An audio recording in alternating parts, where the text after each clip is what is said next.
దివ్యాత్మ స్వరూపులైన KMC channel ప్రేక్షకులకు నమస్కారము. నమస్కారం స్వామీజీ. నమస్కారం అండి. స్వామీజీ, ధ్యానం అనేది భోగకారిని అంటారు. భోగం సుఖమా, యోగం సుఖమా? ఏది గొప్ప సుఖం ఇచ్చును? భౌతిక సుఖంతో సమాధి సుఖాన్ని పోల్చవచ్చా? ఈ భౌతికమైన సుఖాలతోటి ఈ యొక్క సమాధి సుఖాన్ని కానీ ధ్యాన సుఖాన్ని సమాధి సుఖాన్ని పోల్చడము ఎటువంటిదంటే ఈ యొక్క అమృతంని జావతోటి పోల్చడము, అంబలితో పోల్చడం, అలాగే ఈ యొక్క ప్రపంచ సుందరిని కాకితోటి పోల్చడం. అంటే మిస్ యూనివర్స్, మిస్ ఇండియా ఉంటారు కదా, ఒక ప్రపంచ సుందరిని ఈ యొక్క కాకితోటి పోల్చడం అన్నమాట. చాలా మటుకు ఒక మనిషి మీ ముఖము చంద్రబింబం వలె ఉంది అండి అంటాం. అంటే ఉన్నదానికంటే ఎక్కువ పొగుడుతాము ఇంకా, కానీ మీ ముఖము కాకి వలె ఉంది అనే పొగడం.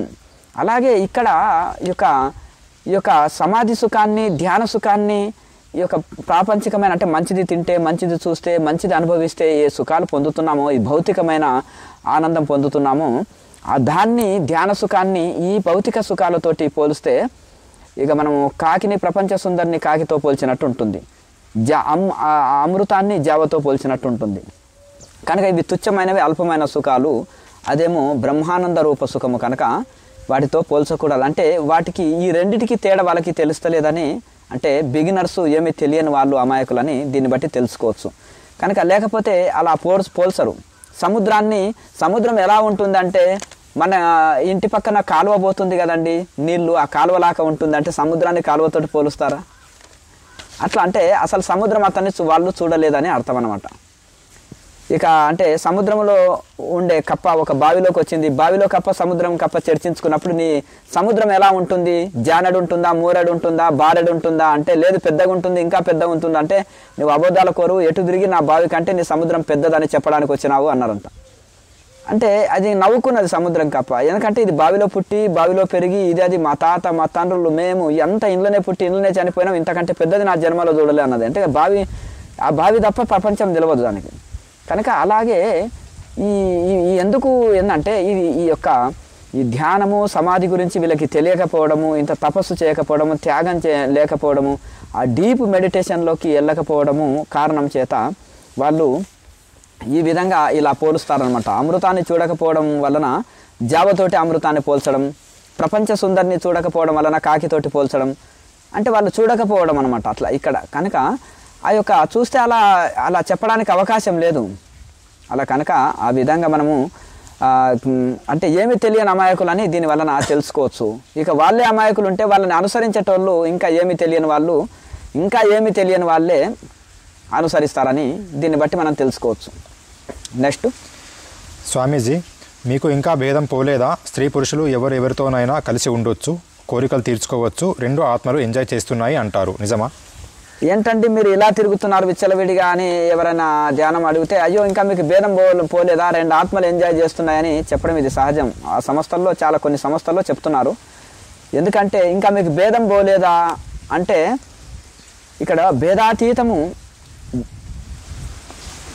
ఏదంటే అది అవధూత స్థితి, అది బ్రహ్మజ్ఞానుల స్థితి. కానీ మనము ఒకరోజు, 2 రోజులు, వారం రోజుల ధ్యానంలో బ్రహ్మజ్ఞాన స్థితి అందుకోలేరు. కలెక్టర్ కావాలి, ఇంజనీర్ కావాలి, డాక్టర్ కావాలంటే అది 1 రోజులో వచ్చేది కాదు. అది టైం పడుతుంది, 18 సంవత్సరాలు పడుతుంది. ఒక కలెక్టరో, ఇంజనీరో, డాక్టరో కావాలంటే PhD పూర్తి చేయాలంటే.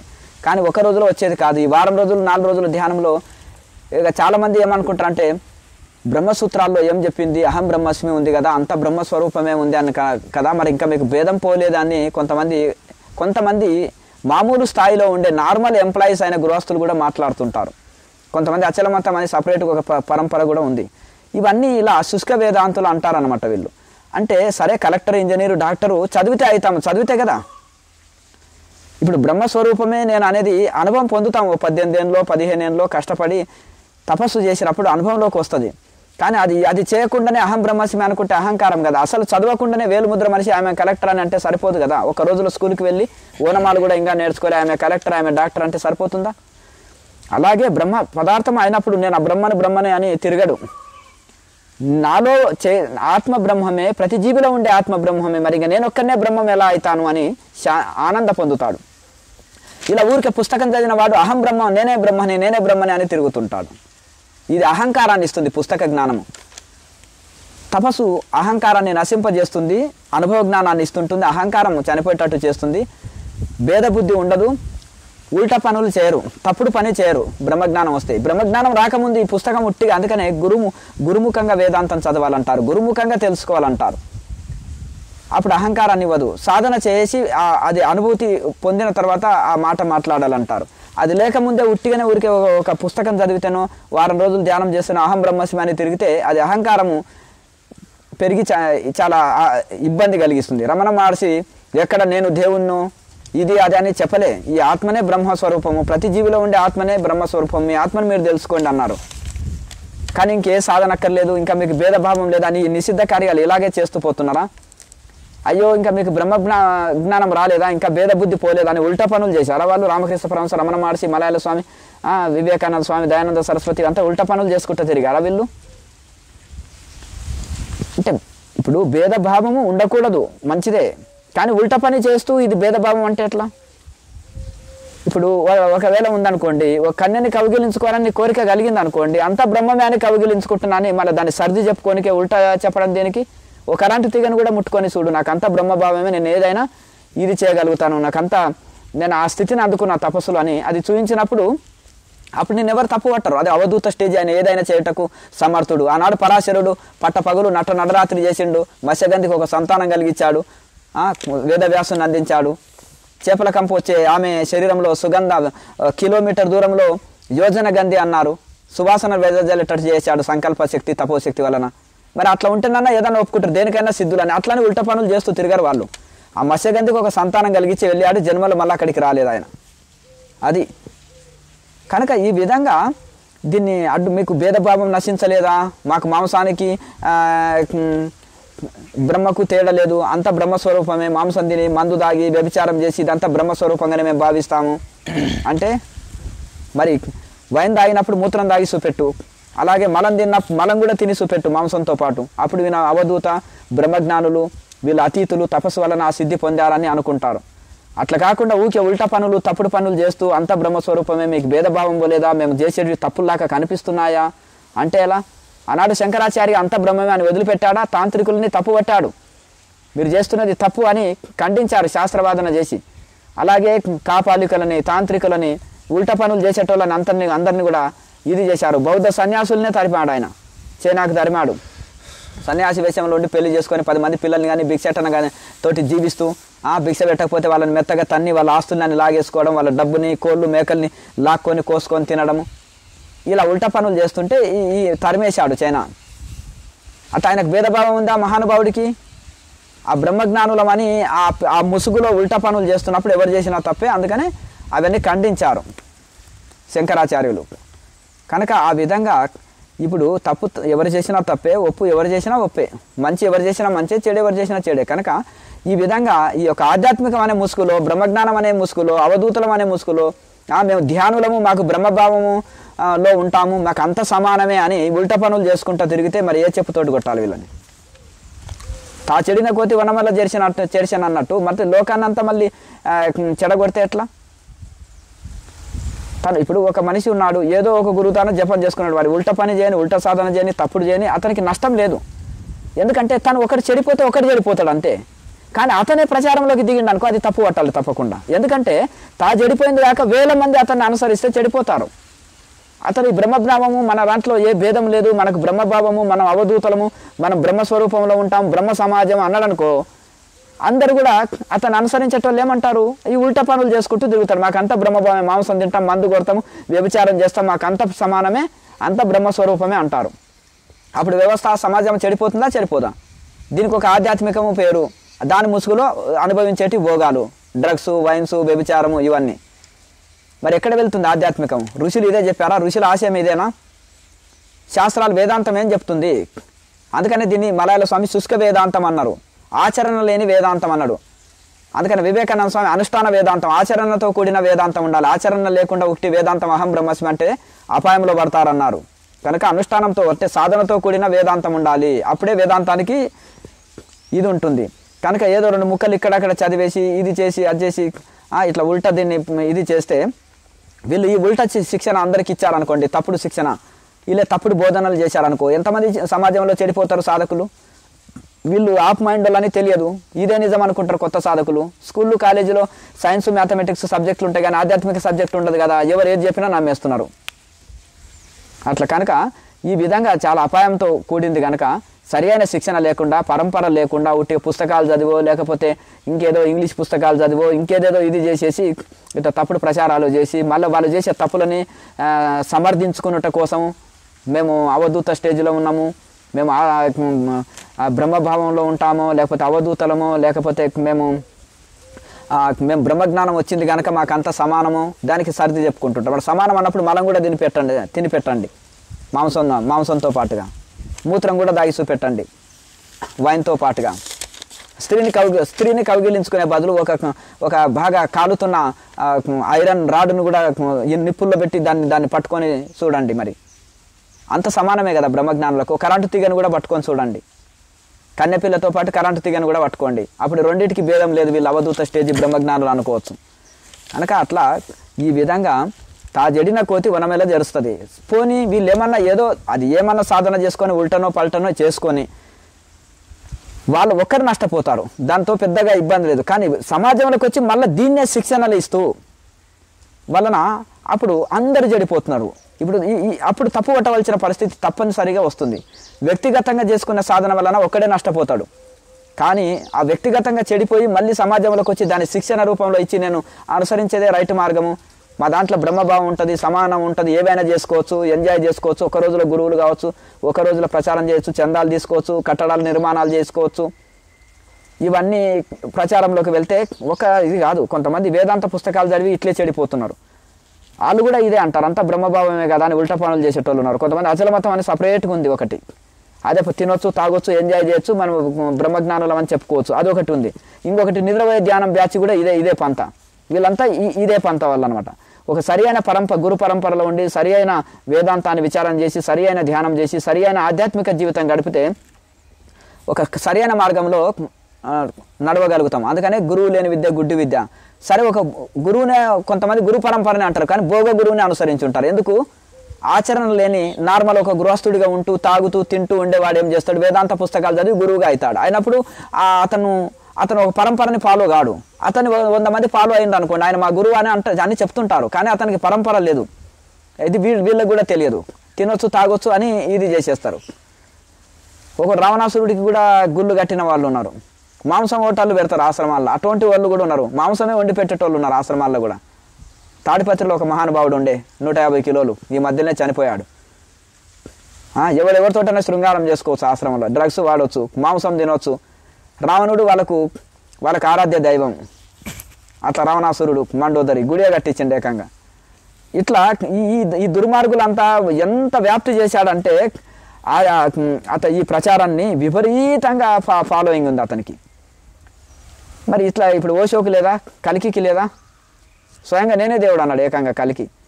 మరి ఎందుకు ఇట్లా అంటే జనాల వీక్నెస్ని పట్టుకొని ఇట్లా లోకాన్ని భ్రష్టు పట్టిస్తున్నారు? కొంచెం తెలివైన వాళ్ళు ఆధ్యాత్మికంలో సరైన గురువుని ఎంచుకోండి, సరైన పరంపరలు ఉండండి, సరైన శాస్త్రం చదవండి, సరైన సాధన నేర్చుకొని బాగుపడండి. ఈ వెధవల్ని అనుసరిస్తే మీ జీవితాలు నాశనం అవుతాయి. నెక్స్ట్ స్వామీజీ, అన్ని జీవులు మానవులు తమ గుణాల ప్రకారం వాటి ప్రకృతి ప్రకారం నడుస్తున్నాయి, దేన్ని తప్పు పట్టరాదంటారు. మరి అజ్ఞాని జ్ఞానిలా చలామణి అవ్వొచ్చా? అజ్ఞాని జ్ఞానిలా ఎందుకు ప్రవర్తిస్తున్నారు? మోసం కాదా? వారి గుణాల్లో ఉండదు కానీ ఆధ్యాత్మికంలో ప్రవేశించి మోసం చేస్తూ వారి గుణాలంటే కుదురునా? అంటే ఇప్పుడు కాకి స్వభావం కాకి ఎంగిలి మెతుకులు తినును, పావురం గుణము నూకలు తినును, ఆ పులి గుణము మాంసం తినును, చింత చెట్టు గుణము పుల్లగా ఉండును, పాలు పోసిన పుల్లగా ఉండును, వేప చెట్టు గుణము చేదుగా ఉండును, పాలు పోసి పెంచిన, పాము గుణము పాలు పోసి పెంచిన విషంగా ఉండును. అంటే ఇక స్వభావం వాటి స్వభావము ఇది మార్చుకోనక్కర్లేదు. ఇది ఇట్లా ఈ విధంగా చెప్తారు. భగవద్గీతలో చెప్పిన స్వభావము ప్రకారమే. అంటే అజ్ఞానిలాగా జ్ఞానిలాగా స్వాభావికంగా ప్రవర్తిస్తున్నాడు. కానీ అజ్ఞాని జ్ఞానిగా మారొచ్చు అని అదే శాస్త్రంలో ఉంది కదా. ఇప్పుడు అజ్ఞానిలాగా ఉన్నాడు వాల్మీకి, రత్నాకరుడు. ఆ రత్నాకరుడు వాల్మీకి ఋషిలాగా మారాడు కదా నారదుని సాంగత్యంలో. మంచి గురువు. ఇప్పుడు చిన్నపిల్లవాడికి చదువు వస్తుందా? అజ్ఞానిలాగా ఉంటాడు. ఓ పీజీ పిహెచ్డీలు చేసి పెద్ద ఆఫీసర్గా అవుతాడా కాదా? ఇప్పుడు చిన్నపిల్లవాడు ఎవరైనా పుట్టుకతో శూద్రులు, అజ్ఞానిగా పుడతాడు. అలాగే ఉపనయనం చేసుకొని ఆధ్యాత్మికంలోకి ప్రవేశిస్తాడు, అప్పుడు ద్విజుడిగా మారతాడు. వేదం చదివి విప్రుడుగా మారతాడు. అలాగే బ్రహ్మజ్ఞానంతో బ్రాహ్మణత్వం పొందుతాడు, బ్రహ్మజ్ఞానం పొందుతాడు. ఇట్లా క్రమంగా లెవెల్స్ ఉన్నాయి కదా, మార్పు ఉంటుంది కదా. మరి అప్పుడు అజ్ఞానిగా ప్రవర్తించినప్పుడు అజ్ఞానిగానే ఉండు. ఇప్పుడు నువ్వు సంస్కారం చేయబడకపోతే అజ్ఞానిగానే ఉంటావు, సంస్కారం చేయబడితే జ్ఞానిగా మారుతావు.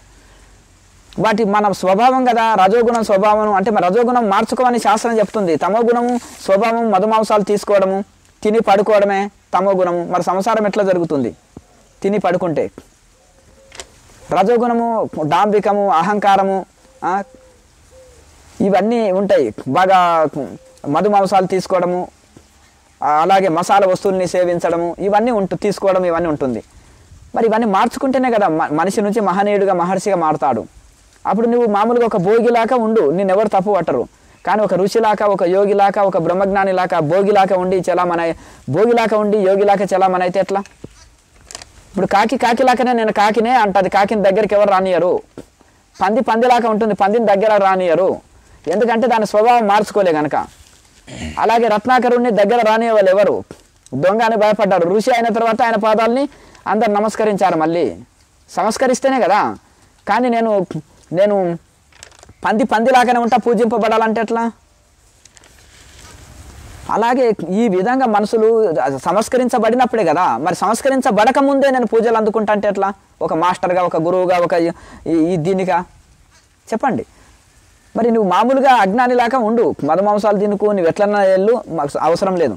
కానీ నీవు మళ్ళీ ఒక ఆధ్యాత్మిక గురువుగా వచ్చి మళ్ళీ నువ్వు చెడిందే కాకుండా సమాజాన్ని తప్పుడు శిక్షణలు ఇచ్చి అంత మన స్వభావం, ఏ జీవి స్వభావం ఆ జీవి అలా ప్రవర్తిస్తుంటుంది, మార్చుకోవాల్సిన అవసరం లేదు. తమోగుణ స్వభావం, రజోగుణ స్వభావం, సత్వగుణ స్వభావం, ఆ స్వభావం ప్రకారమే జీవులు ప్రవర్తిస్తున్నాయి. ఎవరినెవరు తప్పు పట్టుకోవాల్సిన అవసరమే ఉంది అంటే వీళ్ళ వీక్నెస్ని కప్పిపుచ్చుకున్నట కోసము ఇలా శాస్త్రము ఇలా వక్రీకరించి తన అనుకూలంగా శాస్త్రాన్ని మలుచుకోవడం, దాని అనుకూలంగా అది ఏది చేసినా రైట్ అనడానికి తన అనుకూలంగా మాట్లాడుకోవడం, మళ్ళీ కప్పిపుచ్చుకోవడం, పైన చేసేది తప్పు మళ్ళీ కప్పిపుచ్చుకోవడం. ఏదో అజ్ఞాన స్థితిలో ఇంకా నాలో పరివర్తన రాలే, ఇంకా నేను పరిపక్వత స్థితి అందుకోలేదు, ఏదో నా వలన చిన్న నాకు వీక్నెస్లు ఉన్నాయి ఏదో అంటే దాంట్లో ఇంకెవరు ఇది గారు. సరే కొన్ని రోజులకు మారుతారులే అని వదిలేస్తాం. తను చేసేది రైటే అని వాదిస్తూ మళ్ళీ అందరినీ తప్పుదారిలో పట్టిస్తేనే కదా తప్పు పట్టేది. మళ్ళీ ఒక గురూజీ లాగా, మాస్టర్ లాగా చెలామయ్యి అందరికి శిక్షణ ఇస్తుంటేనే కదా తప్పు పట్టేది. వ్యక్తిగతంగా తను ఏ సాధన చేసుకొని ఒక వ్యక్తి నష్టపోతాడు. కానీ అదే తప్పుడు సాధనలని, తప్పుడు బోధనలని సమాజంలో వేల మందికి బోధించినప్పుడు, ఒక గురూజీగా అయ్యి చెలామణి అయినప్పుడు అతని వలన అపాయం జరుగుతుంటుంది. ఆ తప్పుడు శిక్షణలతోటి, తప్పుడు ఆధ్యాత్మికత చేత తను ఒక్కడే చెడకుండా లోకమంతా చెడిపేస్తాడు. కనుక అందుకనే కదా శంకరాచార్యులు, గొప్ప గొప్ప మహానుభావులు వీళ్ళనందరినీ ఖండిస్తూ ధర్మ సంస్థాపన, సనాతన ధర్మాన్ని స్థాపించింది. ఇప్పుడు మామూలుగా అజ్ఞానిలాగా వాళ్ళలాగా నార్మల్ గృహస్థుడిగా ఉంటూ ఏదో ఒక భోగిలాగా చలామని అవుతూ అలాగే తిరుగుతూ ఒక గురూజీ అని తిరిగితే మనకు ఆబ్జెక్షన్ లేకపోతుండే. ఎందుకంటే ఒక సనాతన ధర్మంలో ఉండి ఒక సన్యాసిగా తప్పు ఒప్పులు చెప్పడం నా కర్తవ్యం. అది ఒక గురుస్థానంలో ఉన్నప్పుడు తప్పు ఒప్పు అనేది చెప్పడం అది ఒక శిల్పి యొక్క గుణము, మంచి శిల్పాన్ని చెక్కడము. గురువు యొక్క గుణము ఒక మంచి శిష్యులని తయారు చేయడము, మంచి శిక్షణలు, సరి అయిన బోధనలు, సరి అయిన శిక్షణలే ఇవ్వడము, శాస్త్ర ప్రకారం బోధించడం, శాస్త్ర ప్రకారం ఋషుల ప్రకారం నడవడం, నడిపించడము. ఇది కనుక మనకు భగవంతుడు తెలివినిచ్చాడు కాబట్టి శాస్త్రాలను ఎట్లా వక్రీకరిస్తున్నారు, అనుకూలంగా ఎట్లా మలుచుకుంటున్నారు, ఎట్లా చేస్తున్నారు, ఋషులు ఎట్లా వెళ్ళారు, ఏం బోధించారు, ఏం సాధన చేశారు ఋషులు. మరి ఇప్పటి అజ్ఞానులు ఏం బోధిస్తున్నారు, ఏం సాధన చేస్తున్నారు, మళ్ళీ వాళ్ళు చేసే తప్పులు ఎట్లా కప్పిపుచ్చుకొని ఆధ్యాత్మిక రూపంలో భోగ జీవితం, ఆధ్యాత్మిక జీవిత రూపం ముసుగులో వచ్చి మరి భోగ జీవితం ఎలా గడుపుతున్నారు, భోగులుగా ఎలా తయారు చేస్తున్నారు సమాజాన్ని అనేది మీరు ఆలోచించదగిన విషయం అందరూ. కనుక సరి అయిన పరంపరలో ఉండి సరి అయిన గురువు దగ్గర శిక్షణ తీసుకొని సరి అయిన గ్రంథాలను అనుసరించడం ఉత్తమం. లేకపోతే జీవితం చాలా పోతారు. కొత్త సాధకులు కన్ఫ్యూజ్లో పడవన అవసరం లేదు. ఋషులంతా మార్గం చూపెట్టారు. దారి లేని అడవిలో కన్ఫ్యూజ్ అవుతారు. అడవిలో వెళ్తే మళ్ళీ ఇంకా దిక్కు దోసక మనం గమ్యం చేరుకోలేము. ఆల్రెడీ మార్గం వేసిపోయారు శాస్త్రాల రూపంలో. ఆ మార్గంలో నడచండి. ఆ సాధనలు ఆల్రెడీ చూయించిపోయారు ఋషులు. వీళ్ళు కూడా మాది కూడా పరంపర ఉంటుంది, మాది కూడా సాధనలే అంటారు. కానీ ఋషి సాధన చెప్పారు, ఋషుల శాస్త్రాలని ప్రకారం బోధించరు. తప్పుడు బోధనలు, తప్పుడు శిక్షణలు చేస్తున్నారు. కొంచెం జాగ్రత్త పడండి. నెక్స్ట్ స్వామీజీ మరికొన్ని శాస్త్రీయ గ్రంథాలను చెబుతారు, గీత, పతంజలి లాంటివి. వీరు ఆచరిస్తారా లేదా బోధిస్తారా లేదా వక్రీకరిస్తారా? వ్యాఖ్యానం బోధనలను పాటిస్తే ఒప్పుకుంటారా? ఇప్పుడు అదే ఏదన్నా ఒక శాస్త్రాన్ని తీసుకోవాల్సింది అనుకో, భగవద్గీతనో పతంజలి సూత్రాల్లో ఒప్పుకోరు, ఇంకేదన్నా ఉన్నా కానీ వీళ్ళకి అనుకూలంగా దాన్ని వక్రీకరిస్తారు, తప్పుడు వ్యాఖ్యానం రాస్తారు, మళ్ళీ దాన్ని వక్రీకరిస్తారు. అంటే మాకు కూడా శాస్త్రాలు వచ్చు అనడానికి అలా ఒకే లైబ్రరీలో పెట్టుకుంటారు. ఇంకో మేము అన్ని లైబ్రరీలో పెట్టుకుంటే అయిపోయినా. ఇప్పుడు ఒక ఆశ్రమానికి గురువు ఆశ్రమం చుట్టూ కాకులు పిట్టలు గాడిదలు అన్నీ తిరిగిపోతుంటాయి. అవన్నీ ఆ గురువుతోటి ఆ లాభం పొందినట్టేనా? ఆ గురువు దగ్గర శిక్షణ తీసుకున్నట్టేనా? ఆ గురువుకు శిష్యులుగా మారినట్టేనా? అలాగే మనం ఒక గ్రంథాలు ఆ గురువు దగ్గర శిక్షణ తీసుకొని ఆ పరంపర పాటిస్తేనే కదా ఆ ఫలితం పొందేది. పోనీ ఒక లైబ్రరీలో అన్ని గ్రంథాలు పెట్టుకుంటే అయిపోయినా? అవి చదవద్దా? దాన్ని ఆచరించొద్దా? ఒక చదివితే అయిపోయినా? ఊకే ఆ ఉపన్యాసాలు చెప్తే అది ఆచరించకపోతే ఓహో వీరికి అన్ని శాస్త్రాలు వచ్చని ఓకే నిరూపించుకుంటే అయిపోయినా? దాన్ని ఆచరించి అనుభవంలోకి తెచ్చుకొని దాన్ని బోధించి దీన్ని అనుసరించండి అని చెప్పొద్దా? కన్ఫ్యూజ్ చేయడానికి అనమాట. మేము చదివినామని ఊరికి లైబ్రరీలో షోలో చూపిస్తారు కొంతమంది, మేము కూడా ఇవన్నీ చదివినాం అన్నట్టుగా. లేకపోతే అందులో ఏదో ఒక శ్లోకాన్నో ఎక్కడో వాళ్ళకి అనుకూలంగా మలుచుకొని వ్యాఖ్యానం చేస్తారు. అందులో ఏదో శ్లోకం నాకు కూడా శ్లోకాలు వచ్చు, నాకు కూడా శాస్త్రం తెలుసు అన్నట్టుగా. అలాగే దాన్ని వక్రీకరిస్తారు. ఇప్పుడు వ్యాఖ్యాన అది మనకు వ్యాకరణ శాస్త్రం తెలియకపోతే శ్రీరామునితో అపివరుండి ఇట్లా నేను శ్రీరాముని తోక అపివరుండి ఇట్లా నేను అంటే ఎట్లా ఉంటుంది? శ్రీరామునితో కపివరుండు తో పక్కన తీసుకుపోయి పెడితే ఎట్లుంటుంది? తోక. శ్రీరామునికి తోక సృష్టించారు. శ్రీరామునికి తోక ఉంటుందా? శ్రీరామునితో కొంచెం గ్యాప్ ఇచ్చి కపివరుడు కపివరుడు అంటే హనుమంతుడు ఈ విధంగా పలికెను.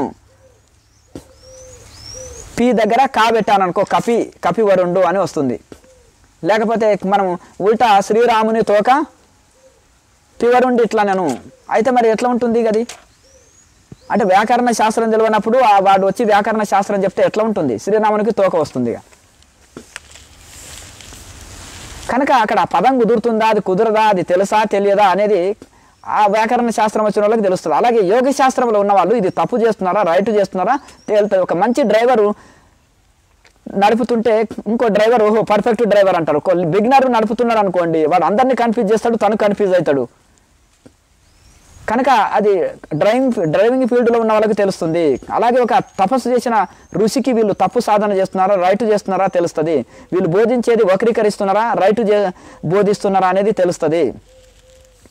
కనుక అయ్యో నేను ఇదే శాస్త్రం చెప్పినాను కదా, నేను కూడా ఇదే చదివినా కదా, ఇవే అక్షరాలు కదా, అవే అక్షరాలు శ్రీరామునితో కపివరుండి ఇట్లా నేను అవే అక్షరాలే. మరి తీసుకపోయి అక్కడ పెట్టే వరకు ఏమవుతుంది? శ్రీరామునితోక అపివరుండి ఇట్లా నన్ను మరి ఉల్టా అర్థం వస్తుందా? ఇంతే తేడా ఉంటుంది. తాళం చేయలేక తలుపు రాదు, గురువు లేనిదే గుర్తెట్లు తెలుసును, అర్జునికైనా వాని అబ్బకైనా తాళం చేయలేక తలుపు ఎట్లా వచ్చురా విశ్వదాభిరామ వినురవేమ. అందుకనే గురువు లేనిది గుర్తు తెలియదు మనకు. అందుకనే బుద్ధుడు దేవుడు లేడు అన్నాడు. గురువు ప్రకారంగా సాధన చేసి ఉంటే దైవ అనుభూతి పొందుతుంటే ఇంకా సాధన పూర్తి చేయలేదని ఇంకా సాధన చేయమంటుండే గురువు. నారదుణ్ణి సనక సనందనులని వాళ్ళ గురువులు ఎన్ని పరీక్షలు పెట్టారు. ఒకసారి చేయండి, ఇది పరిశోధన చెయ్యి నేతి ఇంకా పరిశోధించు, ఇది కాదు అని పరిశోధించి పదార్థాన్ని ఆత్మని అనుభూతి పొందినాక కూడా ఇది కాదు అనకూడదు. మళ్ళీ ఇంకా ఫైనల్కి వచ్చినాక ఓహో ఇదే నా స్వరూపం అనుకోవాలి. గురువు లేనిది చాలా అపాయము. అది కూడా గురువులు మస్తుగున్నారు, బోధ గురువులు బాధ గురువులు. ధనాన్ని లాగే శిశుని ధనాన్ని లాగే గురువులు ఉన్నారు, శిశుని చిత్తాన్ని లాగే గురువులు ఉన్నారు. అట్లా దాన్ని అది తెలుసుకోవాలి. సరైన పరంపరలో ఉండి శిక్షణ తీసుకుంటే గొప్ప మేలు జరుగుతుంది, పరంపరలో లేకపోతే గొప్ప నష్టం జరుగుతుంది. కనుక ఆ విధంగా మనము సరైన శిల్పి దగ్గర ఒక బండరాయి కూడా శిల్పంగా మారిపోతుంది. అలాగే ఈ యొక్క శిల్పి కాని వాడు ఆ బండరాయిని పలుగొడతాడు, ఎందుకు ఇది పనికి రాకుండా చేస్తాడు. అలాగే అవే అక్షరాలు అవే ఇది వ్యాకరణ శాస్త్రంలో ఇక్కడ అక్షరం అక్కడ కామాలు పులి స్టాపులు వేరువేరుగా పెట్టినా ఇక్కడ అక్షరం ఇక్కడ అక్షరం పోతే ఇప్పుడు శ్రీరామునికి తోక వచ్చింది కదా, ఇక్కడ వచ్చింది కదా.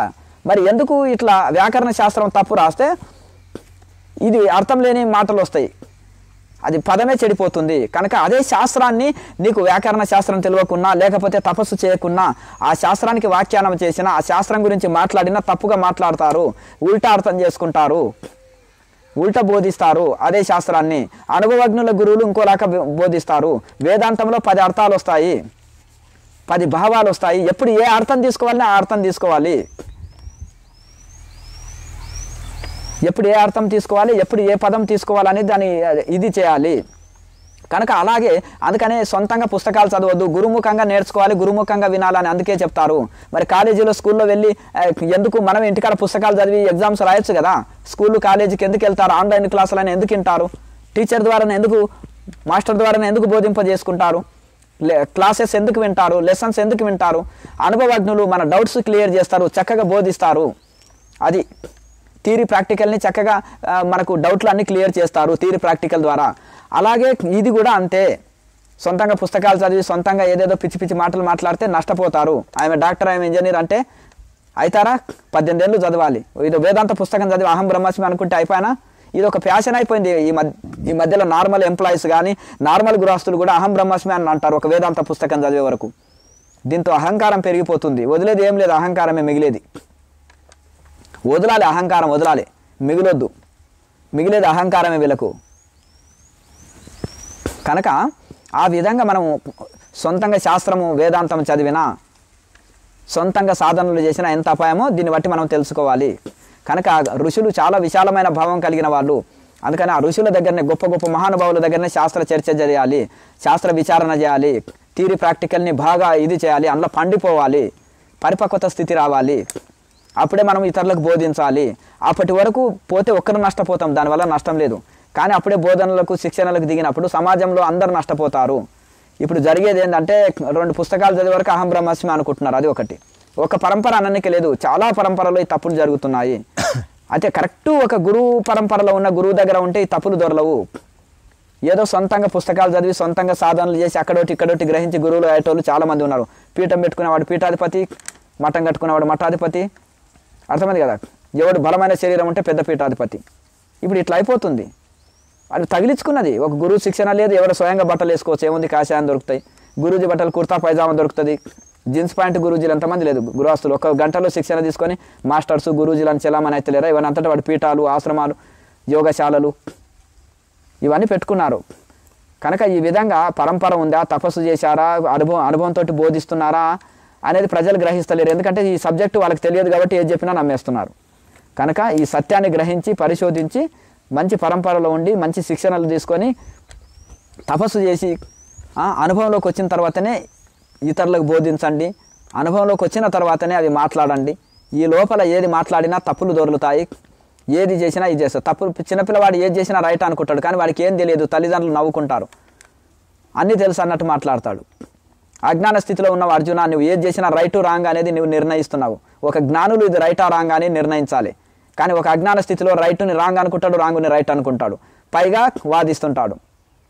పచ్చ కామెరలు నోడికి లోకం అంతా పచ్చగా కనిపించినట్టుగా. వాడి కంటి దోషం, సృష్టి దోషం కాదు. కనుక తప్పుని తప్పు అని చెప్పాలి, ఒప్పు అని చెప్పినప్పుడు అది ఋషి పరంపర. అందరి శిష్యులకు ఎంతో మేలు జరుగుతుంది. సమాజంలో కొత్త సాధకులకు ఎంతో మేలు జరుగుతుంది. ఏది చేసినా మీరు రైటే, ఎట్లనైనా ఉండండి, అందరు బ్రహ్మమే, నేను అహం బ్రహ్మాస్మి అని తిరగండి అంటే అందరు చెడిపోతారు. టీచర్ అవుతాడు కష్టపడి చదివితే కదా, ఇంజనీర్ అవుతాడు కష్టపడి చదివినప్పుడు కదా. నేను ఆత్మస్వరూపాన్ని, బ్రహ్మస్వరూపాన్ని అనే అనుభవంలోకి వస్తుంది. ఓ 18 ఏళ్ళు, ఓ 12 ఏళ్ళు బాగా కష్టపడి సాధన చేసినప్పుడు అనుభవంలోకి వస్తుంది. అప్పుడైనా అహంకారం ఉండదు. ఇంకా అన్ని జీవులు బ్రహ్మస్వరూపమే, నేను ఒక్కనే బ్రహ్మమాన్ని ఎందుకు తిరగాలి అని అనిపిస్తుంది అప్పుడు. కనుక ఈ విధంగా బాగా విచారణ చేసి మీరే ఆలోచించండి. నెక్స్ట్, స్వామీజీ, కొందరు యోగులను గురువులను పరిచయం కూడా చేస్తారా? తిరిగి ఈ ఛానల్ వారు లేదా ఈ ధ్యాన సంస్థ ఆ యోగుల గురువుల బోధనలను, సాధనలను కాలక్షేపానికి సత్సంగము కొరకే విని వదిలేయండి. ఆచరించి పాటించి సాధన చేయనక్కరలేదు, మనదే గొప్పది అంటారు కదా. ఫౌండర్ మాస్టర్ అంతదానికి గురువులతో సత్సంగం దేనికి? కేవలం వారితో పొగిడించుకోవడానికేనా?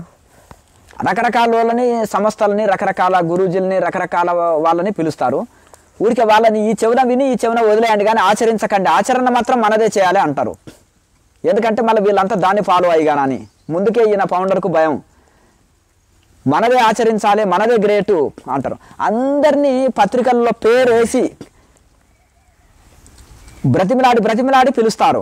మతానికి అందరూ వస్తారంటే మీరు నేర్పడానికి వచ్చారా లేకపోతే నేర్చుకోవడానికి వచ్చారా? ఇప్పుడు సరే కొంతమంది గురువులు వచ్చారనుకో, వేరే వాళ్ళు వచ్చినప్పుడు ఎందుకు నేర్పడానికి వచ్చారు, నేర్చుకోనికి రాలే. అదే సన్యాస పరంపరలో ఎవరన్నా స్వామీజీని ఆహ్వానిస్తే ఒక పత్రికలో పిలుస్తారు. మా ఆహ్వానం మన్నించి వచ్చినందుకు చాలా ధన్యవాదం అని కృతజ్ఞతలు తెలుపుతారు. ఈ దొంగలు ఏం చేస్తారు, మతానికి అందరు రావాల్సిందే, వస్తారు కూడా. ఒరే నాన్న నువ్వు పేపర్లో అందులో కరెక్ట్గా వేసి బ్రతిమలాడితే నీ జ్ఞానాన్ని అందరికీ పంచు అంటే వస్తారు. అంతేగాని అందరు రావాల్సిందే, వచ్చి తీరాల్సిందే అంటే ఏంటిది? అది అహంకారం కాదా? స్వామీజీల సభలకి ఎవరినైనా ఆహ్వానిస్తే మా ఆహ్వానం మన్నించి వచ్చిండ్రు స్వామీజీ అంటే మేము ఆహ్వానించినమని సభలు కూడా చెప్తారు, పత్రికలు కూడా వేసి రప్పించి అట్లా చేస్తారు. అంటే వీళ్ళకి ఒక పరంపరలో ఉండే గురువులు పలికే మాటలకి ఈ అజ్ఞానులు పలికే మాటలకి రెండింటికి భేదం గ్రహించండి. అందరినీ పిలిచి మాట్లాడాలి, అది ఈ చెవులో విని ఈ చెవులో వదిలిపెట్టండి, ఎవరిది ఆచరించకండి, పట్టించుకోకండి, మనదే గొప్ప. మరి మనదే గొప్ప అన్నందుకు వాళ్ళని ఎందుకు పిలిచాలి బోధనలు చేయడానికి? మరి ఇక మీ పుస్తకాలు, ఇంగ్లీష్ పుస్తకాలు, ఆఫ్ మైండ్ పుస్తకాలు ఒకరికొకరు బోధించుకోండి. మరి ఇతర పరంపర గురూజీలను ఎందుకు పిలిచి ఆ సభలో వాళ్ళతో ఎందుకు చెప్పియాలి? చెవిటోని ముందర శంఖం వదినట్టే కదా. మంచి వినదగు అంటే ఎవరు చెప్పినా గ్రహించాలి, అందులో సత్యాన్ని గ్రహించి తీసుకోవాలి. అలాగే మనము ఎందులో మంచి ఉన్నా స్వీకరించాలి. ఇప్పుడు మనం నడుచుకుంటూ వెళ్తున్నాం, ఫ్లైట్ దొరికింది, ఏం చక్క వెళ్ళి కాశీలో గంట సేపట్లనే విశ్వనాథుని దర్శనం చేసుకోవచ్చు. అంటే షార్ట్ కట్ మార్గాలు, శాస్త్రీయమైన పద్ధతులు, పరంపరలో కరెక్ట్ మార్గాలు ఉంటే ఎందులో మంచి ఉన్నా స్వీకరించవలసిందే. లేదు మన అజ్ఞానాన్ని మనమే ఆచరించుదాం, అందరూ ఈ చెవిలో విని ఈ చెవిలో వదిలిపెట్టండి. అంతదానికి ఇతర వాళ్ళని పిలిచి ఇంటర్వ్యూలు దేనికి, ఇతరులని పిలిచి బోధనలు దేనికి, ఇతరులని పిలిచి ఎందుకు చెప్పండి? మాది గొప్ప అని చెప్పుకోవడానికేనా? కనుక ఇట్లా ఇదంతా అజ్ఞానము ఎంత పెరిగిపోయిందో మీరే ఆలోచించండి. నెక్స్ట్, స్వామీజీ పెయిడ్ ఆర్టిస్టులతో కూడా పొగిడించుకుంటారా సాధువులు గురూజీలను చెప్పి? తప్పకుండా అంతే. ఎందుకంటే చాలా ఇది ఇప్పుడు నడుస్తున్నది అంటే పేడ్ మీడియా, ఇదంతా నడిచేది అంతా మొత్తం డబ్బులతో మీడియాని కొని పడేయడము, లేకపోతే అన్ని ఫేక్ యూట్యూబ్ ఛానల్స్ పెట్టేయడము, ఫేక్ పుస్తకాలు రాయడము, ఆ డబ్బులు ఇచ్చి పొగిడించుకోవడం, ఇదే నడుస్తుంది ఇప్పుడంతా. రైట్, ఆధ్యాత్మికత ఏడ నడుస్తుంది? సెలబ్రిటీలను రప్పియడం, వాళ్ళతో పొగిడించుకోవడము, విపరీతమైన డబ్బులు కలెక్షన్ చేసి ఆ సెలబ్రిటీలకి డబ్బులు ఇచ్చి పంపిస్తారు రిటర్న్ పోయేటప్పుడు. వాళ్ళు ఊరికి కాలక్షేపానికి వస్తుంటారు. కనుక ఈ విధంగా ఇవి నడుస్తున్నదే అంతే, పేడ్ ఆర్టిస్టులతోటే నడుస్తున్నాయి సంస్థలన్నీ కూడా. ఆ సొంత వ్యక్తులని ఆడ కూర్చోబెట్టుకొని ఇది పొందిన అది పొందిన అని గురూజీ టచ్ చేసేవరకు ఇది పొందిన అది పొందిన అని చెప్పుకునేటోళ్ళు ఉన్నారు. అర్థమైంది. అలా పేడ్ ఆర్టిస్టులతో ఇది పొందిన అది పొందిన అని ఇంటర్వ్యూలు, ఫేక్ ఇంటర్వ్యూస్ ఎన్నో ఇస్తుంటారు. వాళ్ళ సంస్థలు కూడా కూర్చొని నిద్రపోయేటోళ్ళని ఏదేదో పిచ్చి పిచ్చి అనుభవాలు చెప్పించే ఇంటర్వ్యూలు ఎన్నో ఇస్తుంటారు. ఇవన్నీ ఇదే నడుస్తుంది ఆధ్యాత్మికం అనేది. ఒక సత్యము చెప్పదము, సమాజానికి సత్యము తెలియజేతము, నిస్వార్థ సేవ చేతమని లేదు. వీడు వ్యాపారం కోసమే వచ్చారు ఆధ్యాత్మికంలో ఎంటర్. అంటే ఒక నార్మల్ గృహస్థ జీవితం గడిపే వాళ్ళు, ఒక నార్మల్ ఎంప్లాయీగా ఉండే వాళ్ళు ఏం చేసేసారంటే ఇంట్లో 100 కోట్లు సంపాదించవచ్చు అనే, 1000 కోట్లకు పడిగెత్తవచ్చు అనే నెపంతో ఆధ్యాత్మికంలో ఎంటర్ అయ్యి విపరీతమైన వ్యాపారాలు చేస్తున్నారు వీళ్ళంతా. జీరో నాలెడ్జ్ ఉంది ఆధ్యాత్మికంలో. ఏ శాస్త్రం చదవాలి, ఏ సాధన చేయాలి, ఏది రైటు, ఏది ఋషి మార్గం, ఏది సత్యం అనేది తెలియని అజ్ఞాన స్థితిలో ఉన్నారు. గంట సేపు ఆసనంలో కూర్చునే సామర్థ్యం లేదు, బాడీ మైండ్ కంట్రోల్ లేదు, ఆహార నియమాలు లేవు, శరీరం అంతా రోగాల పుట్ట, ఏదేదో పిచ్చి పిచ్చి అనుభవాలు టీవీలో చెప్తుంటారు, మిగతా వాళ్ళని కన్ఫ్యూజ్ చేస్తుంటారు. ఒక అబద్ధపు ప్రచారము చలామణి అవుతుంది. దీనివలన కొత్త సాధకులు కన్ఫ్యూజ్ అవుతారు, కొత్త వాళ్ళు ఆధ్యాత్మికంలోకి వచ్చేవాళ్ళు కన్ఫ్యూజ్ అవుతారు. విద్యావంతులు, సంపన్నులు, బీద వాళ్ళని భేదం తెలియక అన్ని రకాల కన్ఫ్యూజ్ అవుతారు. మీరు అన్ని రకాల కన్ఫ్యూజ్ చేయడానికే వీళ్ళు అన్ని ఇది చేస్తున్నారు, గోలుమాలు గోవిందాలు వీళ్ళు. కనుక వీళ్ళతోటి చాలా జాగ్రత్తగా ఉండాలి. ఇటు వాళ్ళతోటి కొంత మహా సంపన్నులతోటి అబద్ధాలు చెప్పిస్తారు, మహా విద్యావంతులతో అబద్ధాలు చెప్పిస్తుంటారు, పేడ్ ఆర్టిస్టులను పెట్టుకుని అబద్ధాలు చెప్పిస్తుంటారు. ఫేక్ యూట్యూబ్ ఛానల్స్ ఎన్నో ఉన్నాయి, ఫేక్ పుస్తకాలు ఎన్నో రాశారు. చాలా ఫేక్ మీడియా ఉంది ఈ ప్రపంచంలో. సత్యాన్ని చెప్పట్లేదు, సత్యాన్ని కప్పి పెడుతున్నారు, సత్యాన్ని ఇది చేస్తున్నారు. కనుక లోకాన్ని భ్రష్టు పట్టడానికి వ్యాపారం, ఆధ్యాత్మికం అంటే వ్యాపారం చేసి కూర్చున్నారు. డబ్బుని సంపాదించడమే టార్గెట్గా పెట్టుకొని వచ్చారు. భోగాలు అనుభవించవచ్చు ఆధ్యాత్మికం పేరు మీద, బాగా డబ్బులు సంపాదించవచ్చు, బాగా కీర్తి పొందొచ్చు మళ్ళీ గొప్ప వాళ్ళని. ఈ కనకం కాంత కీర్తి కోసం పనిచేసే ఆధ్యాత్మిక సంస్థలు చాలా ఉన్నాయి, ఆధ్యాత్మిక ఛానల్స్ చాలా ఉన్నాయి. కొంత డబ్బు కూడా ఖర్చు పెడతారు, విపరీతమైన డబ్బు ఖర్చు పెడతారు ఈ పబ్లిసిటీ కోసము, ఈ ప్రచారం కోసము. ఎందుకంటే వాళ్ళు 10 రూపాయలు పెడితే 1000 రూపాయలు మళ్ళీ దానికి డబ్బుని లాగుతారు. టీవీలకు కూడా పణసుసులు చేస్తారు. టీవీ డెవలప్మెంట్ కానీ, ధ్యానం డెవలప్మెంట్ కానీ, ధ్యాన కేంద్రాలు కానీ, అన్నదానాలు కానీ ఈ విపరీతమైన 10 రూపాయలు అవసరం ఉంటే 1000 రూపాయలు వసూలు చేస్తారు, 1 కోటి రూపాయలు అవసరం ఉంటే 1000 కోట్లు వసూలు చేస్తారు. ప్రజాధనాన్ని వృధా చేస్తున్నారు. ఆలోచించండి మేధావులైన వాళ్ళు. ఎందుకంటే ఏ ఫీల్డ్లో ఉన్న వాళ్ళకు అందులో జరిగే అవకతవకలు తెలుస్తాయి. ప్రతి దాంట్లో జాగ్రత్తగా ఉండండి. ఒక సంస్థలకు వెళ్ళేటప్పుడు జాగ్రత్తగా వెళ్ళండి. ఒక సరి అయిన శిక్షణ తీసుకోండి. మీ డబ్బును వృధా చేయకండి. ఎక్కడ పడితే అక్కడ దానం చేసి సద్వినియోగం అయ్యే దగ్గరనే చేయండి. అది ఏ సంస్థనైనా ఉండని. ఏ సంస్థలైనా సత్యము, శాంతము, ప్రేమ, అహింస, సమానత్వము, నిస్వార్థ సేవ ఉంటే అది ఋషి పరంపర, అది సత్యమైన సంస్థ. గుర్తుపెట్టుకోండి. నెక్స్ట్ స్వామీజీ, చాలామందిలో భ్రమ ఉంది. 4 PhDలు చేసిన వారిని గురువుగా చేసుకోవాలా, కోట్లు సంపదనున్న వారిని గురువుగా చేసుకోవాలా, సమాజ సేవకులనా లేదా ప్రవచనాలు బాగా చెప్పే వేదాంతులనా, ఎవరిని గురువుగా చేసుకుంటే లాభం? సరే, ఒక వేదాంతి ఉన్నాడు, బాగా పుస్తకాలు వేదాంతం చదువుతాడు, ప్రాక్టికల్ లేదు, శరీరం 100 కిలోలు అయిపోయింది, లేవలేడు, కూర్చోలేడు, రోగాల పుట్టగా మారింది, అతనితో పెద్ద లాభం లేదు. అతని టేప్ రికార్డ్ లాంటి వాడు, టేప్ రికార్డు మోగుతుంటుంది అంతే, టేప్ రికార్డ్ లాంటి వాడు. ఇంకా అలాగే ఇప్పుడు ఒక ఆయన మహా విద్యావంతుడు అనుకోండి, 4 PhDలు చేస్తే లాభమే ఉంది. భౌతిక చదువులు పొట్టకూటి చదువులు అవి. బాగా విద్యావంతుడు అంటే జిల్లా కలెక్టర్ని చేసుకోండి, మీ పెద్ద చదువు కదా జిల్లా స్థాయిలో. మరి మీరు విద్యావంతుడే గురువు కావాలనుకుంటే భౌతిక విద్యలు కబీర్ దాసు, బ్రహ్మం గారు, గురు నానక్జీ వీళ్ళంతా చదువు రాకుండానే ఋషులుగా చాలా అయ్యారు తపస్సు వలన. రత్నాకరుడు గజ దొంగ ఒక ఋషిగా మారాడు, చదువు రాదు. చదువు శాస్త్రము లేల చిత్తము నిలిపితే నిజ పదవి దొరుకును.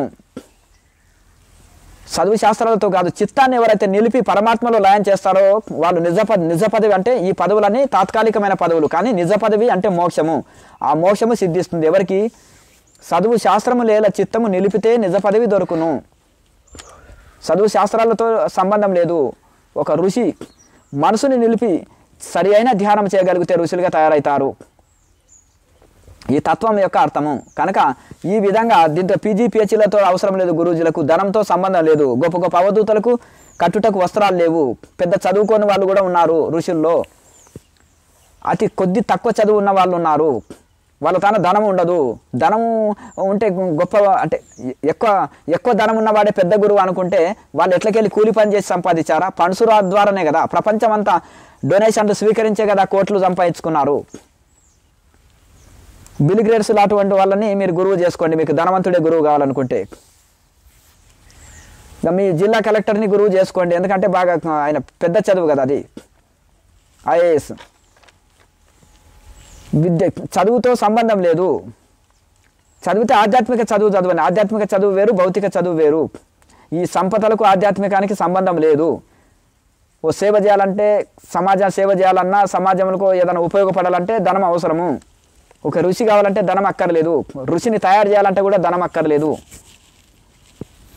కనుక ఈ విధంగా బాగా డబ్బు ఉంటేనే పెద్ద గురువో, లేకపోతే బాగా PG PhDలు చేస్తేనే పెద్ద గురువు అని భ్రమను వదలండి. పెద్ద పెద్ద సెలబ్రిటీలు రాసిన మాయమాటలు, అబద్ధాలు చెప్పి అబద్ధ మీడియా ప్రచారంతో రకరకాలుగా మాయాజాలం చేసి రప్పిస్తారు. దాంతో గొప్ప కాదు. గొప్ప గొప్ప అవధూతలు పిచ్చి వాళ్ళ లాకున్నారు. గొప్ప గొప్ప ఋషులు ఉన్నారు. 100 సంవత్సరాలు వయసులో జీవించే ఋషులు ఉన్నారు. అన్నం నీళ్ళు తీసుకొని ఋషులు ఎందరో ఉన్నారు. అష్టసిద్ధులు కలిగిన ఋషులు ఉన్నారు. నెవరు కప్పిన నిప్పులాక తను మరుగుపరుచుకొని ఎందరో ఉన్నారు హిమాలయాల్లో ఇప్పటికీ. కనుక అది గుర్తుపెట్టుకోండి. ఒక ఋషికి చూసేది PG PhDలు కాదు, ఆస్తిపాస్తులు కాదు, కుల మతాలు కాదు చూసేది. ఒక ఋషి దగ్గర విద్య ఉందా, తపస్సు ఉందా, త్యాగం ఉందా, సేవ ఉందా, ఇది గ్రహించి శిష్యులుగా చేరండి. అంతేకాని ఇవి భౌతికమైన విషయాలు కాదు చూసేది. అది ఇప్పటికి కూడా మతి భ్రమలో చాలా ఉన్నారు. ఆయన ఎంత పెద్ద గురువు కాకపోతే అంత సెలబ్రిటీలు పోతారా, అంత పొలిటికల్ వాళ్ళు పోతారా, సీఎంలు PMలు పోతారా, లేకపోతే హెలికాప్టర్లు ఉంటాయా, 1000 ఎకరాలు ఉన్నాయా? అంటే వీడు సామాన్యుడికి ఏంటంటే ధనం ఉంటేనే గొప్ప. అంటే గొప్పవాడు ధనాన్నే చూస్తున్నాడు, సామాన్యుడు ధనాన్నే చూస్తున్నాడు. ఏదో సంథింగ్ లేకపోతే ఇంతమంది వెళ్తారా అక్కడికి? టూరిస్ట్ ప్లేసుల్లో కూడా చాలా ఉంటారు. అందరూ భక్తితోటి వచ్చారా? చాలామంది కాలక్షేపానికి ఎంటర్టైన్మెంట్కి వస్తారు డబ్బులు కట్టి కూడా. అది గుర్తుపెట్టుకోండి. కనుక ఆ డబ్బుతోటి PG PhDలతోటి ఒక ఋషి కాలేడు. ఒక ఋషికి కావాల్సింది త్యాగము, తపస్సు. ఇది దీంతో ఋషి అవుతాడు. కనుక ఈ ఋషికి సామాన్యుడికి తేడా తెలుసుకోండి. బాగా డబ్బు సంపాదించి బాగా లగ్జరీ జీవితం గడుపుతూ పెద్ద చదువులు చదివినా అనుకునే వాళ్ళు మామూలు ఒక భోగ జీవితం గడిపితే భోగి. ఒక నాట్ కామన్ మ్యాన్ అతను. కానీ ఋషి కాలేడు. ఏది లేకున్నప్పటికీ కూడా త్యాగము తపస్సు ఉన్న వాళ్ళు ఋషులు అనబడతారు.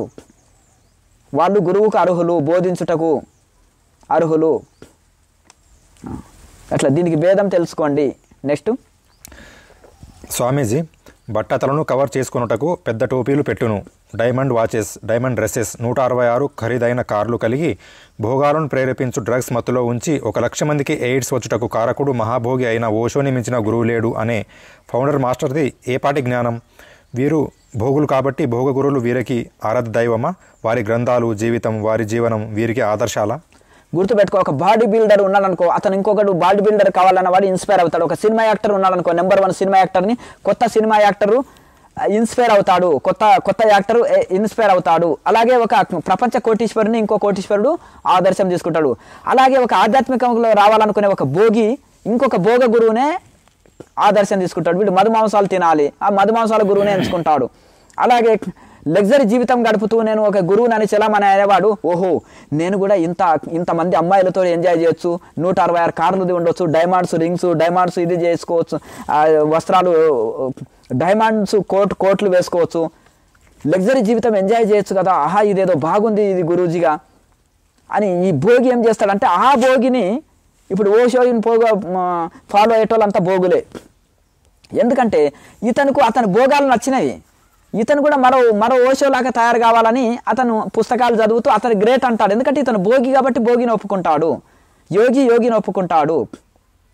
కనుక ఆ విధంగా ఈ విధంగా ఇప్పుడు ఒక ఆధ్యాత్మిక గురువు నీకు డైమండ్ కోర్సు దేనికి, డైమండ్ కార్స్ దేనికి, 144 కార్లు నీకు దేనికి, డైమండ్తో కూడుకున్నవి. అలాగే నీకు భోగమైన జీవితము దేనికి? ఋషికి ఉండేది త్యాగం కదా. 1,00,000 మందికి ఎయిడ్స్ వచ్చి చనిపోయినరు. ఎవరితోటని ఉండదు, పెళ్లిళ్ళు వద్దు, మీకు పెళ్లిళ్ళు వద్దు, నా పరంపరలో ఎవరికి పెళ్లిళ్ళు వద్దు, పెళ్లిళ్ళు బంధంలో ఇరుక్కొని ఏడుస్తూ ఎందుకుంటారా బాబోయ్, ఈ పెళ్లి చేసుకోకుండా జంతువులాగా హ్యాపీగా ఉండండి, ఎవరికి ఏ కోరిక వస్తే అది అనుభవించండి, జంతువులు తింటుంటాయి, ఆకలి అయితే తింటాయి, కోరిక వస్తే అనుభవిస్తూ పోతుంటాయి కదా, అలా జీవించండి ఎనిమల్ లైఫ్. అలా ప్రేరేపించి 1,00,000 మంది ఎయిడ్స్ వచ్చి చచ్చిపోయినరు అతని శిష్యుల్లో, ఓషో శిష్యుల్లో. అటువంటి వాడు ఇప్పుడు వీళ్ళకి జగద్గురువు అయిండు. వీళ్ళకి ఎందుకు? ఇతను భోగి కాబట్టి ఆ భోగిని ఒప్పుకుంటున్నాడు, అతను ఇన్స్పైర్ అయ్యాడు, అతను పుస్తకాలు చదివాడు, అందరికీ రుద్దాడు ఆ పుస్తకాలని, ఆయననే గ్రేట్ అని ప్రచారం చేశాడు. తను అనుసరించే వాళ్ళు ఓషోని అనుసరించండి, ఓషో కంటే గొప్ప ఋషి గురువు లేడు, ఇంకా భవిష్యత్తులో రాడు అని ఈ విధవలంతా ప్రచారం చేసేసి దానికి ఈ విధంగా ఇది చేసేశారు. కనుక ఎందుకంటే ఇతను భోగి కాబట్టి ఆ భోగ గురువుని ఇన్స్పైర్ అయ్యాడు, ఆ పుస్తకాలు చదివాడు, దాన్ని ప్రేరణ చేస్తూ మరి బుద్ధుడిని మాత్రం వాడుకుంటారు. ఎందుకు? బుద్ధుడు ధ్యానం అని. పాపం అమాయకుడిని చేసేసి బుద్ధుడి పేరు జడగొడుతున్నారు విధవలంతా. బుద్ధుడిలో ఎంత త్యాగం ఉంది, నేల మీద పండుకున్నాడు, పంచశీలాలు పాటించాడు, అష్టాంగ మార్గాన్ని పాటించమన్నాడు, ఇది అనుసరిస్తే బుద్ధుడి మార్గం అన్నారు. ఈ విధవలంతా వ్యవసాయాన్ని ఫాలో అవుతూ బుద్ధుడి మార్గం అని చెప్పుకుంటారు. మళ్ళీ మధ్యలో శివుడి పేరు కూడా వాడుకుంటారు, ఋషుల పేర్లు, దేవతల పేర్లు ధ్యాన కేంద్రాలకు వాడుకుంటారు, వాళ్ళని మాత్రం ఒప్పుకోరు మళ్ళా. కనుక ఈ విధంగా ఓషో పరంపరని వేసుకో మరి, అప్పుడు మాకు కూడా తెలుసు, అందరికీ తెలుస్తుంది సమాజంలో. కన్ఫ్యూజ్ చేయడం దేనికి? నక్కని తీసుకొచ్చి సింహం అని ఎందుకు ఇది చేయడము? కనుక ఈ విధంగా మోసం చేస్తూనే ఉంటాడు. తెలివైన వాళ్ళు ఆలోచన చేయండి. ఒక సిద్ధాంతం లేదు, ఒక ఇది లేదు, ఒక పరంపర అని చెప్పుకునే లేదు, అన్నిటిని కాపీ కొట్టేసి అన్ని జంతువులకు వెళ్ళి ఒక్కొక్క పార్ట్ తీసుకొని ఒక మనిషిని తయారు చేస్తే ఎట్లా ఉంటుంది? దయ్యంలాగా అవుతారు, భయంకరంగా అయిపోతారు, చూసుటకు భయంకరంగా తయారవుతాడు ఆ మనిషి. కనుక అలాగే ఈ విధంగా అన్నిటిని కాపీ కొట్టి ఇది స్వేచ్ఛ జీవితము ఇది అది అని మనసులని ఇట్లా కన్ఫ్యూజ్ చేసే ఈ సంస్థలను అనుసరిస్తే చాలా గొప్ప నష్టపోతారు. ఋషులను అనుసరించండి, ఋషులు గ్రేటు. వివేకానంద స్వామిని అనుసరించండి, రామకృష్ణ పరమహంస, రమణ మహర్షి, మలయాళ స్వామి, పరమహంస యోగానంద, ఇట్లా సప్త ఋషులు, ఇంకా ఎందరో మహనీయులు ఉన్నారు. అలవారులు, నాయనారులు గృహస్థ జీవితంలో, ఫ్యామిలీ లైఫ్లో ఎంత పవిత్ర జీవితం గడిపారు. వీళ్ళనందరినీ ఆదర్శం తీసుకోండి. ఈ విధవలు ఎందుకు అంటే ఒక గజ్జి కుక్క కంటే హీనమైన వాళ్ళు, ఆ మోరిలో ఉండే పురుగు కంటే హీనమైన వాళ్ళు, వాళ్ళ జీవితము ఏ పవిత్రత లేదు, ఒక తపస్సు లేదు, ఏమి లేదు, డబ్బునే టార్గెట్గా పెట్టుకొని, భోగాలు టార్గెట్గా పెట్టుకొని ఆధ్యాత్మిక గురూజులుగా తయారైనరు వీళ్ళు, మాస్టర్స్గా, చిట్టర్స్గా, కనకం కాంత కీర్తి కోసం పనిచేసేటోళ్ళు వీళ్ళు. కనుక మీరు అనుసరిస్తే, మీరు తప్పుడు ఆధ్యాత్మికాన్ని అనుసరిస్తే గొప్ప నష్టపోతారు, రైట్ ఆధ్యాత్మికాన్ని అనుసరిస్తే ఎంతో లాభం పొందుతారు. మీరే ఆలోచించుకోండి. నెక్స్ట్, స్వామీజీ, తాను చెడిందే కాక మాయా మాస్టర్స్ అందరినీ చెడగొడుతున్నారు. దీనికి పరిష్కారం ఏమిటి? పరిష్కారం ఏమిటిది? మనము బాగా ఆలోచన చేసి తప్పుడు మార్గంలో వెళ్ళకూడదు, రైట్ మార్గంలో వెళ్ళాలి, ఇంతే. ఎవడైతే సమాజానికి ఇట్లా అబద్ధాలు చెప్తున్నాడో అతనికి ఫండ్స్ కట్ చేయాలి. మెయిన్ వాడికి ఫండ్సే బలము, డొనేషన్లే బలము. ఆ డొనేషన్లు కట్ చేయాలి. ఈ విధవ మొత్తం చెడగొడుతున్నాడు, వీడు సనాతన ధర్మానికి గడ్డి వడగొడుతున్నాడు, నష్టం చేస్తున్నాడు. సనాతనమైన ధర్మంలో ఋషులు ఏం బోధించారు, ఋషులు ఏ సాధనలు చెప్పారు, ఏ త్యాగం చెప్పారు, యమనియమాలు చెప్పారు, ఆ త్యాగం చెప్పారు, తపస్సు చెప్పారు, సాధనలు సరి అయిన మార్గంలో చెప్పారు, పద్ధతులు చెప్పారు, నియమాలు చెప్పారు. వాళ్ళు మూలాధారంలో ఉన్నారు, ఋషులకు ఏమీ తెలియదు, నాకే అంత తెలుసు, నేనే ఎక్కువ గ్రంథాలు చదివినాను అని ఇంగ్లీష్ పుస్తకాలు తీసుకొచ్చి వెస్ట్రన్ కల్చర్ని అంతా మన మీద రుద్ది ఎనిమల్ లైఫ్ అంటూ యథేచ్ఛగా పెళ్ళిళ్ళొద్దు, పేరంటాలొద్దు, ఎంజాయ్ చేస్తూ జీవించండి, జంతువులాగా జీవించండి, ఏ సెంటిమెంట్స్ వద్దు, ఏ శాస్త్రాలు వద్దు, ఏ గురువులు లేరు, వాళ్ళు మూలాధారంలో ఉన్నారు, అన్ని నియమాలు చెప్పారు. మనం సహస్రారంలో ఉన్నాం, అవధూత పరంపర, మన దాంట్లో ఏ నియమాలు లేవు. ఎవరితోటైనా ఎట్లనైనా ఎంజాయ్ చేయండి. We are all enjoy, we are all gods. మీరే దేవతలు. ఒకరోజు ధ్యానం చేస్తే దేవతలు అవుతారు. నేనే దేవతను అంటే అహంకారం వస్తుందా రాదా? మీరందరు గురువులు అంటే ఒక రోజులో పిల్లవాడు పలక బలపం తీసుకొని స్కూల్కి వెళ్ళాడు, నువ్వు గురువే అందరికి పాఠాలు చెప్తా అంటే వాడికి ఏమొస్తుంది, ఏం పాఠాలు చెప్తాడు చెప్పండి? మొదటి రోజు పోయిన ఒక విద్యార్థి పలక బలపం తీసుకొని పోయిండు, వానికి ఏబిసిడీలు కూడా రావు, ఇంకా అతను పోయి ఏం పాఠాలు చెప్తాడు? We are all gurus, we are all masters. మీరంతా మాస్టర్సే అంటే ఒక రోజులో మొదటి రోజే వచ్చిండు, వాడు గంట సేపు గ్రహించిండు, క్లాసు విన్నాడు, అప్పుడే గురువు అయిపోతాడా, మాస్టర్ అయిపోతాడా?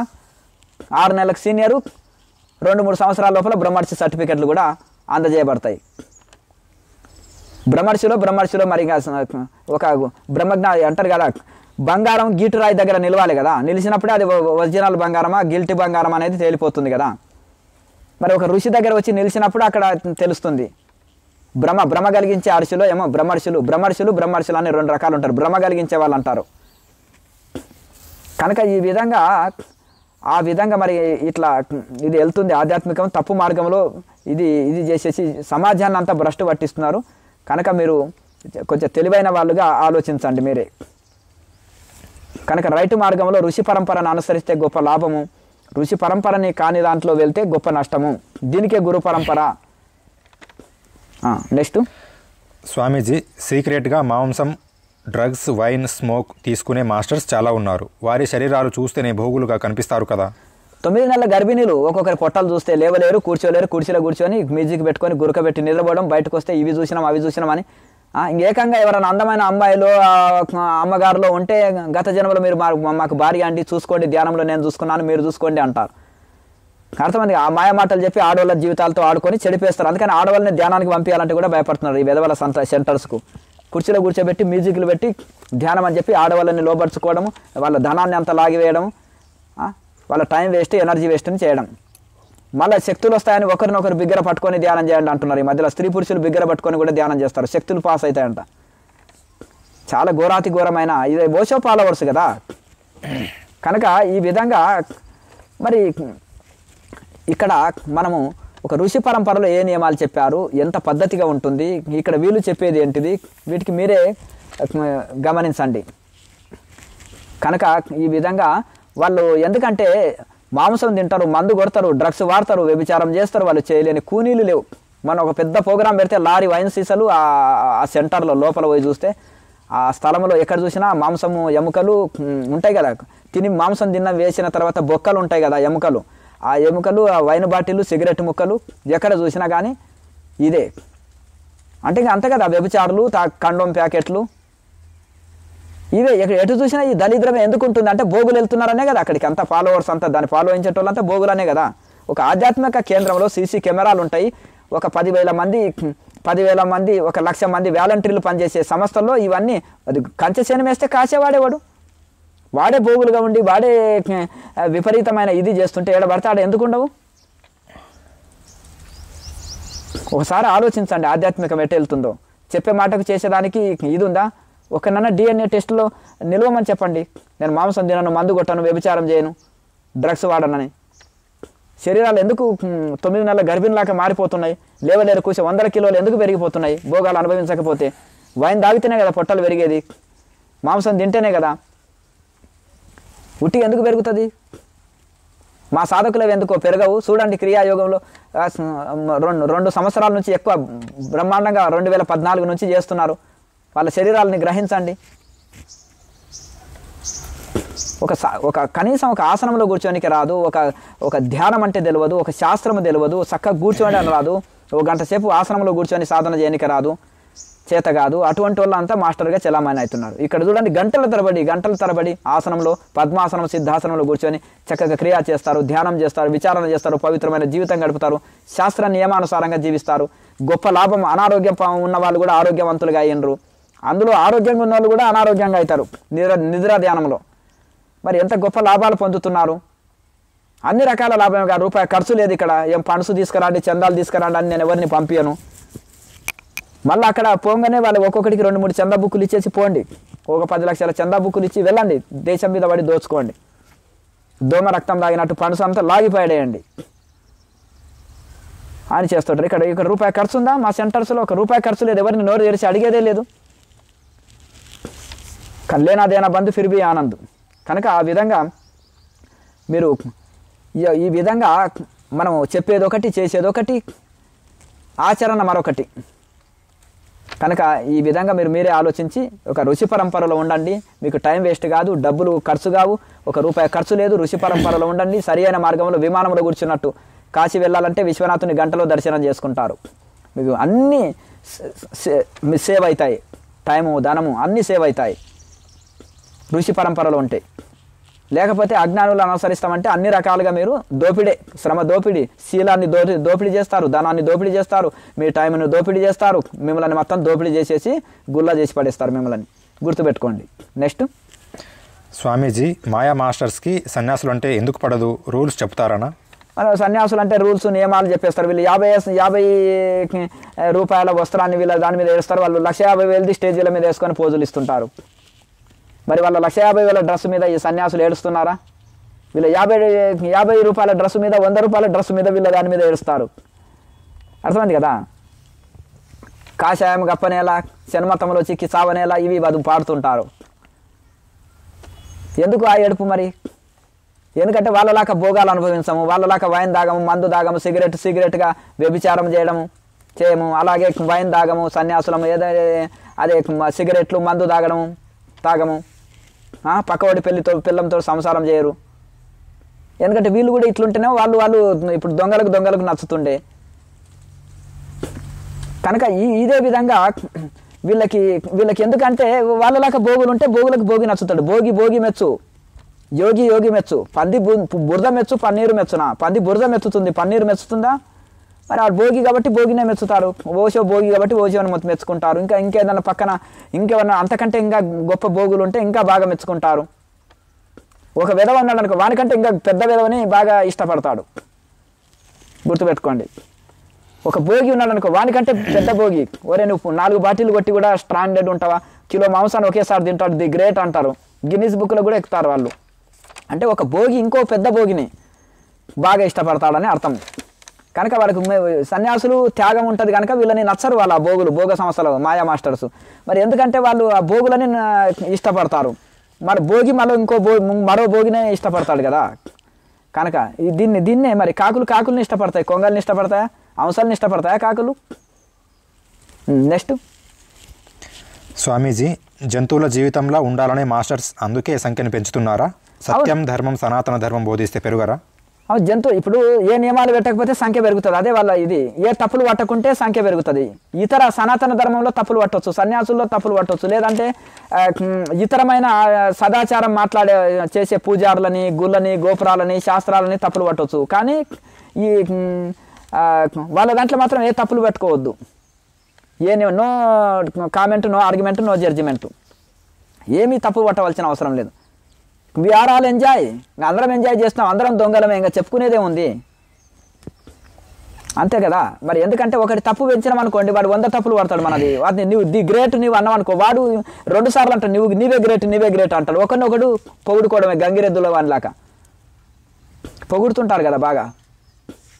ఒకరినొకడు పిట్టల దొరలాగా ఒకరినొకడు పొగుడుకోవడమే. కనుక ఆ విధంగా అట్లా మరి ఒకరిని దూషించడం అనుకో తిరిగి దూషణనే వస్తుంది, ఒకరిని పొగిడినం అనుకో తిరిగి పొగడతనే వస్తుంది. కానీ యథార్థం చెప్పాలి, తప్పుని ఒప్పును అనడానికి దానికి ధైర్యం కావాలన్నా, ధర్మం ఉంటే చాలు మనిషి దగ్గర, సత్యవంతమైన జీవితం ఉంటే చాలు యథార్థం పలకడానికి. కనుక ఆ విధంగా మనకు ఋషుల మార్గము సత్య మార్గము, ఆ సత్య మార్గంలో ప్రయాణించండి, అసత్య మార్గం వద్దు. ఈ భోగుల జీవితము అసత్య మార్గము, అది అనుసరించి జీవితాన్ని నాశనం చేసుకోకండి. నెక్స్ట్ స్వామీజీ, సంభోగం నుండి సమాధికి అంటారు. ఇది ఓషో సూత్రం కాపీ కొట్టి ఈ సూత్రం మేము కనుగొన్నాము అంటారు. పోనీ ఇది సాధ్యమా? ఇది భోగమా యోగమా? అగ్నిలో కట్టెలు వేసే కొద్దీ మండుతుంటాయి. ఓషో కనుక్కున్నది వీళ్ళు మేము కనుక్కున్నది అంటారు. సంభోగం నుంచి వచ్చేది రోగమే. అర్థమైంది కదా, సమాధి కాదు. అర్థమైంది కదా. వీర్యము నశించినప్పుడు ముసలితనం వస్తుంది, గుర్తుపెట్టుకోండి. వీర్య వృద్ధిలో ఉన్నప్పుడు యువకుడు ఉంటాడు, నడుములో బలం ఉంటుంది. అర్థమైంది. వయసులో నడుములో బలం ఉంటుంది, చిన్నప్పుడు పాదాల్లో ఉంటుంది, వయసులో నడుములో ఉంటుంది. వృద్ధులకు నాలుకలో బలం ఉంటుంది. ముసలోళ్ళు ఏం చేయకుండా గునుక్కుంటుంటారు కదా, నాలుకలో బలం ఉంటుంది. కనుక ఆ వీర్య పుష్టి తగ్గినప్పుడు వృద్ధాప్యం వస్తుంది. కనుక భోగే రోగ భయం అని అంటుంది శాస్త్రము. భర్తుహరి అంటాడు, భోగే రోగ భయము, భోగాలతోటి రోగాల భయము, కానీ యోగంతో మోక్షం వస్తుంది. భోగాలతోటి వచ్చేది సంభోగంతో వచ్చేది, భోగాలతోటి వచ్చేది సమాధి కాదు, రోగము. భోగే రోగ భయం, భోగాలతో వచ్చేది రోగమే అని శాస్త్రాలు చెప్తున్నాయి, కానీ సమాధి కాదు వచ్చేది. ఋషులు సంసార జీవితము ఉన్న క్రమశిక్షణ జీవితం ఉన్నారు, గుర్తుపెట్టుకోండి. ఋషుల్లో గృహస్థులు ఉన్న క్రమశిక్షణ జీవితము, డిసిప్లిన్ జీవితము, ఋతు ప్రకారం ప్రవర్తించే వాళ్ళు. జంతువులు ఉన్నాయి, సంవత్సరానికి ఒకటే ఋతువు, ఒకేసారి సంభోగం చేస్తే వాటికి సంతానోత్పత్తి కలుగుతుంది. జంతువులకు మనుషులకు కూడా నెలకొక ఋతువు ఇచ్చారు. ఋతువు లేకుండా ప్రవర్తించేవాడు ఒక మానవుడు ఒకడే. అర్థమైంది కదా. అందుకని ఇన్ని రోగాలు మనుషులకే వచ్చినాయి. జంతువులు ప్రకృతి ప్రకారం జీవిస్తాయి. భోజనం కానీ, వ్యవహారం కానీ, సంసారం కానీ అన్ని ప్రకృతి ప్రకారంగానే జీవిస్తాయి, ఋతు ప్రకారమే జీవిస్తాయి. కానీ మనుషులు ప్రకృతి ప్రకారంగా జీవించరు. అస్తవ్యస్తమైన జీవితం మానవ జీవితమే, అన్నీ తెలిసిన వాడు కూడా. ఇంత చదువులు చదివి 4 PhDలు చేసి చిలకమ్మ నా జాతకం చెప్పి అంటారు, గింజలు తినే చిలక దగ్గరికి వెళ్ళి. కనుక మనుషులది అస్తవ్యస్తమైన జీవితము. కనుక అతి కొద్ది మందే క్రమశిక్షణతోటి జీవిస్తారు, అప్పుడు వాళ్ళు ఆరోగ్యంగా శాంతిగా జీవిస్తారు. అలాగే యోగులు ఇంకా క్రమశిక్షణతోటి జీవిస్తారు, శాస్త్రానుసారంగా జీవిస్తారు, ఇంకా వాళ్ళు ఆరోగ్యంగా శాంతిగా ఆనందంగా జీవిస్తారు. ఒక్కడికన్నా ఆరోగ్యంగా ఉన్నారంటే అన్ని రోగాల పుట్టలే శరీరాలు. యోగం చేస్తే ఆరోగ్యమైన శరీరం ఉండాలి కదా, మనశ్శాంతిగా ఉండాలి కదా. ఇవన్నీ రోగాల పుట్టల శరీరాలు ఎందుకు అవుతున్నది? భోగుల జీవితం. కనుక భోగం నుంచి వచ్చేది, సంభోగం నుంచి వచ్చేది సమాధి కాదు, సంభోగం నుంచి వచ్చేది రోగము. గుర్తుపెట్టుకోండి. అట్లంటే అందరు గృహస్థులు అంతా రోగులుగా తయారవుతున్నారని అని కాదు. విచ్చలవిడి శృంగారము, విచ్చలవిడి తిండి, విచ్చలవిడి భోగాలు రోగాలను ఇస్తాయని శాస్త్రం చెప్తుంది. మితమైన ఇప్పుడు సంతానోత్పత్తికి నువ్వు సంసారం చేసుకోవడంలో తప్పు లేదు. అలాగే నువ్వు మితమైన భోజనం చెయ్యి, మితమైన వ్యవహారాలు నడుపు, మితమైన జీవితము, మితమైన ఆనందాన్ని అనుభవించు. అటువంటిది దానికి ఏమి ఇబ్బంది లేదు. అతి అనర్థము. ఈ చేపకి ఈత నేర్పనక్కర్లేదు, ఈ కాలం వాళ్ళకి భోగాలు నేర్పనక్కర్లేదు. పుట్టుకతో భోగిగా పుడతాడు, వాళ్ళని తయారు చేయడం భోగులుగా తయారు చేయడం కాదు, యోగులుగా తయారు చేయాలి. చేపకు పుట్టుకతోటే ఈత వస్తుంది, నేర్పనక్కర్లేదు. వాడు పుట్టుకతోటే భోగ ఆసక్తితో పుడుతున్నాడు ఈ కాలం వాడు. అతనికి నేర్పేది మనం యోగం నేర్పాలి, భోగం కాదు. భోగం నుంచి యోగం వైపు మలిపియాలి.